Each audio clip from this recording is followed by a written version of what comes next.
ह्या दिवसात पुष्कळ लोकांची कंप्लेंट्स असतात, त्यांना ट्रीटमेंटला यायला मिळत नाही. कारण का तर त्यांच्या घरी काही कोणाला सर्दी झालेली आहे, खोकला येत आहे. तर सर्दीचं जे प्रॉब्लेम होतं ते प्रत्येक जेव्हा सीझन चेंज होतो, म्हणजे पावसाळ्यातून सर्दी, थंडी, तर त्याच्यानंतर मग गरमी, असे जेव्हा ऋतू चेंज होतात तेव्हा क्लायमॅटिक चेंजमुळे हे प्रॉब्लेम्स होतात. कुठलं व्हायरल आणि हे असं नसतं. आणि त्याच्या अगेन्स्ट जेव्हा आपण अँटीबायोटिक्स आणि ह्या त्या गोष्टी घेतो तेव्हा त्याचा त्रास होतो. त्याच्यापैकी एक सिंपल तुम्हाला उपचार सांगतो मी.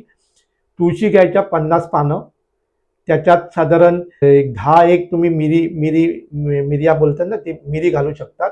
त्याच्यानंतर त्याच्यात लवंगा 5 आणि तिखी थोडी आणि खडी साखर घालून त्याचा काढा करायचा. तो काढा करताना साधारण 4 ग्लास पाणी ठेवायचं आणि उकळून उकळून ते अर्धा ग्लास करायचा किंवा 1 ग्लास करू शकता. आणि 1 ग्लास केला तर तो अर्धा ग्लास सकाळी आणि अर्धा ग्लास संध्याकाळी, असं 2 तऱ्हेनं घेतलं तर 2-3 दिवसातच तुमची बॉडी रेजिस्टन्स एवढी वाढणार आहे की हा सर्दीचा प्रॉब्लेम पूर्ण नाश होईल.